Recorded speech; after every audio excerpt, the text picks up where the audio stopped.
कहा जाता है कुछ जगहें ऐसी होती हैं जहां इंसान कदम रखने से डरता है, क्योंकि वहां सिर्फ अंधेरा नहीं होता, वहां वो छायाएं होती हैं जो आपका इंतजार करती हैं, आपको देखती हैं और सही वक्त आने पर आपको अपना बना लेती हैं। आर्व दोस्तों, आज हम एक ऐसे गांव जा रहे हैं जो पिछले 30 सालों से वीरान पड़ा है।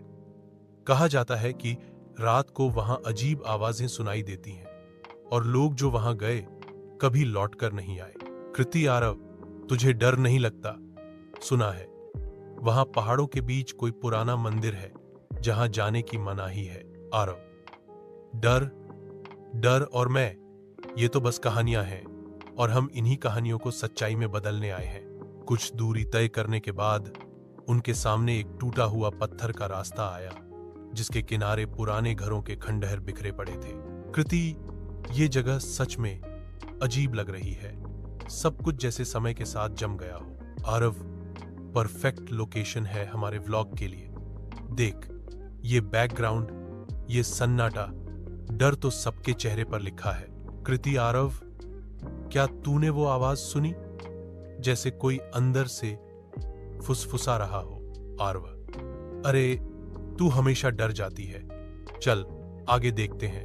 गांव पूरी तरह वीरान था, पर एक जगह अब भी जिंदगी की हल्की सी झलक दिखी। आरव, नमस्ते बाबा, आप यहां अकेले रहते हैं? वृद्ध बाबा, तुम्हें यहां नहीं आना चाहिए था। यहां जो सोया है उसे मत जगाना। कृति, सोया है मतलब कौन? वृद्ध बाबा, ये गांव शापित है। बहुत बरस पहले यहां के लोग कुछ ऐसा कर बैठे थे जिसकी कीमत आज तक चुका रहे हैं। आरव, कौन सा शाप? बाबा बताइए ना। वृद्ध बाबा, जानना चाहते हो तो यहां रात मत बिताना, वरना सुबह तक तुम्हारे नाम की आग यहां की राख में जल रही होगी। बाबा की चेतावनी को नजरअंदाज कर आरव और कृति ने गांव में ही रुकने का फैसला किया। उन्हें ये एक रोमांचक एडवेंचर लग रहा था, पर असली खेल अब शुरू होने वाला था। कृति, ये हवेली कितनी अजीब है। देख, इसकी दीवारों पर निशान बने हैं जैसे किसी ने खून से लिखा हो। आरव, ओह, ये क्या? ये तो अभी बना लगता है। कृति, आरव, पीछे देख, अंधेरे में खड़ी उस परछाई ने उनकी रीढ़ की हड्डी तक में सिहरन भर दी। आरव, कौन है वहां? सामने आओ। टॉर्च की रोशनी पड़ते ही परछाई गायब हो जाती है, लेकिन जमीन पर गीले पैरों के निशान दिखाई देते हैं जो हवेली के अंदर की ओर जा रहे हैं। कृति, आरव, ये ठीक नहीं है, चल यहां से निकल चलते हैं। आरव, नहीं, अगर यहां कुछ है तो हमें इसे कैमरे में कैद करना ही होगा, यही तो हमारे व्लॉग की जान बनेगा। पर कुछ चीजें कैमरे के लिए नहीं होती, वो सिर्फ उन आंखों के लिए होती हैं जो अपनी आखिरी रात देखने वाली होती हैं। कृति, आरव, लगता है ये तहखाने का रास्ता है, मत जा वहां। आरव, यही तो असली जगह है, देखना यहीं कोई राज छुपा है। तहखाने की दीवारों पर पुराने चित्र उकेरे थे जिनमें इंसान और कुछ अजीब सी परछाइयां दिखाई दे रही थी। कृति, ये जगह मंदिर जैसी लग रही है, पर बहुत पुरानी और बंद। आरव, लगता है यही वो जगह है जिसका जिक्र बाबा कर रहे थे। अचानक तहखाने में किसी के जोर से हौंसने की आवाज गूंजती है। टॉर्च अपने आप बंद हो जाती है। कृति, आरव, टॉर्च बंद हो गई और उसी अंधेरे में किसी ने उनका नाम पुकारा, धीरे धीरे, जैसे बहुत पास खड़ा हो। अंधेरे का असली चेहरा अभी सामने आना बाकी है। ये तो बस शुरुआत थी, क्योंकि कुछ आत्माएं कभी सोती नहीं, वो सिर्फ इंतजार करती हैं नए मेहमानों का। रात का अंधेरा और तहखाने में गूंजती वो आवाज, ये तो बस शुरुआत थी। जो आने वाला था उसके लिए ये दोनों बिल्कुल भी तैयार नहीं थे। कृति, आरव, देख, इन चित्रों में इंसान किसी छाया जैसी चीज को बलि दे रहे हैं। आरव, ये तो किसी काले अनुष्ठान जैसा लग रहा है। शायद यहीं से ये सब कहानियां शुरू हुई होंगी। जैसे वो तहखाने में गहराई तक देखते गए, एक ठंडी सांस उनके ठीक पीछे से गुजरी, और फिर वही आवाज, जैसे किसी ने नाम पुकारा हो। आरव, कृति, कौन है वहां? सामने आओ। आरव, ये यहां कैसे आई?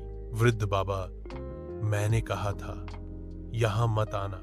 तुमने उसे जगा दिया है, अब वो चैन से नहीं बैठेगा। आरव, कौन? आखिर यहां हुआ क्या था बाबा? वृद्ध बाबा, 30 साल पहले इस गांव के लोग धन और शक्ति के लालच में पहाड़ों के उस मंदिर में बलि चढ़ाने लगे थे। उन्होंने एक अंधेरी शक्ति को बुलाया, पर वो शक्ति कभी वश में नहीं आई। उसने गांव के हर इंसान की आत्मा निगल ली, और तभी से ये गांव मौत का घर बन गया। कृति, तो फिर आप यहां क्यों रहते हैं? बाबा, मैं भी उन्हीं में से था। ये मेरा प्रायश्चित है। मैं यहां रहकर उस शक्ति को बांधे रखने की कोशिश करता हूं। बाबा, भागो, अब देर हो चुकी है। आरव, कृति और बाबा जैसे ही हवेली से बाहर भागे, जंगल ने उन्हें घेर लिया। पर यह वही जंगल नहीं था। हर पेड़ जैसे किसी चेहरे में बदल चुका था। हर शाख जैसे हाथ बनकर उन्हें पकड़ना चाहती थी।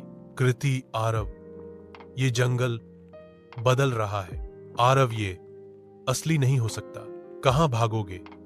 अब तो तुम मेरे हो। और तभी अचानक कृति की चीख गूंजी। आरव, कृति, कहां गई तुम? जवाब दो। बाबा, वो उसे ले गई है। अब वो तब तक नहीं लौटेगी जब तक तुम उसकी मांग पूरी नहीं करते। आरव, कौन है वो? और मैं कृति को कैसे बचाऊं? बाबा, उसकी आत्मा को मुक्त करना होगा, मंदिर के गर्भगृह में जाकर। पर याद रखना, वहां जाना मौत को बुलाना है। आरव और बाबा धुंध से भरे उस रास्ते पर बढ़ने लगे। हर कदम पर जमीन जैसे हिल रही थी, और पेड़ों की छाया में उन्हें आंखें दिख रही थी। आरव, ये रास्ता कभी खत्म क्यों नहीं हो रहा? बाबा, ये उसका जाल है। जितना डरोगे उतना रास्ता लंबा होगा। और उसी तूफान के बीच मंदिर की परछाई नजर आई। टूटी हुई दीवारें, खंडित मूर्तियां, और बीच में अंधेरा गर्भगृह। आरव, यही कृति है। बाबा, हां, पर याद रखो, यहां सिर्फ एक ही नियम चलता है, उसका। कृति, आरव, बचाओ। आरव, कृति, मैं आ रहा हूं। पर जैसे ही उसने गर्भगृह में कदम रखा, दरवाजा अपने आप बंद हो गया, और सामने वो खड़ी थी आत्मा। तुमने मेरी नींद तोड़ी है, अब तुम्हें इसकी कीमत चुकानी होगी। आरव, कौन हो तुम? आत्मा, मैं वो हूं जिसे इन लोगों ने भूख दी थी। मैं उनकी छाया हूं, उनका पाप हूं, और अब तुम भी मेरे हो। आरव समझ चुका था, अब ये खेल सिर्फ डर का नहीं, मौत का है। अब सवाल ये है, क्या आरव अपनी दोस्त कृति को बचा पाएगा, या फिर वो भी उस अंधेरे का हिस्सा बन जाएगा जो कभी इंसानों का नहीं था? अब खेल अपने आखिरी पड़ाव पर था। आरव और कृति मौत और अंधेरे के बीच फंस चुके थे, और जो सामने खड़ी थी वो इंसान नहीं थी, वो उस गांव के पाप की परछाई थी। आरव, कृति को छोड़ दो। अगर तुझसे बदला लेना है तो मुझसे ले। आत्मा, तुम इंसान हमेशा यही सोचते हो कि तुम्हारे पास कोई विकल्प है। मैं तुम्हारी आत्मा चाहती हूं, तुम्हारी दोस्त की नहीं। कृति, आरव, भाग जा, ये तुझे छोड़ने वाली नहीं है। आरव, नहीं, मैं तुझे अकेला नहीं छोड़ूंगा। बाबा, काल भैरवाय नमः, छायात्मने स्वाहा। आत्मा, उस बूढ़े को रोको, वरना मैं तुम्हें यहीं अभी खत्म कर दूंगी। आरव समझ गया, यही मौका है। अगर बाबा का मंत्र पूरा हो गया तो शायद आत्मा को बांधा जा सके, पर उसके लिए उसे एक बलिदान चाहिए था।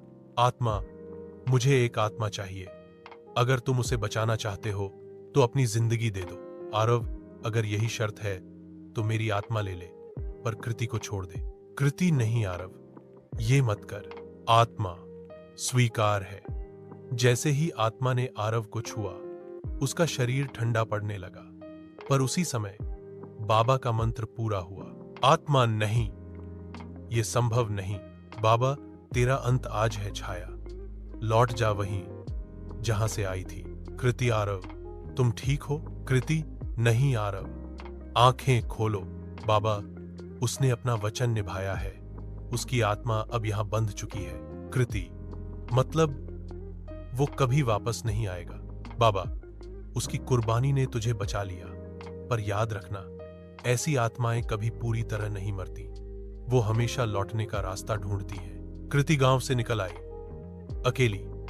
उसने सब कुछ पीछे छोड़ दिया, पर कहानी यहीं खत्म नहीं हुई। कृति, आरव, काश तुम यहां होते। आरव, मैं तो हमेशा यही हूं। कुछ अंधेरे कभी खत्म नहीं होते, वो बस जगह बदल लेते हैं और इंतजार करते हैं नए मेहमानों का।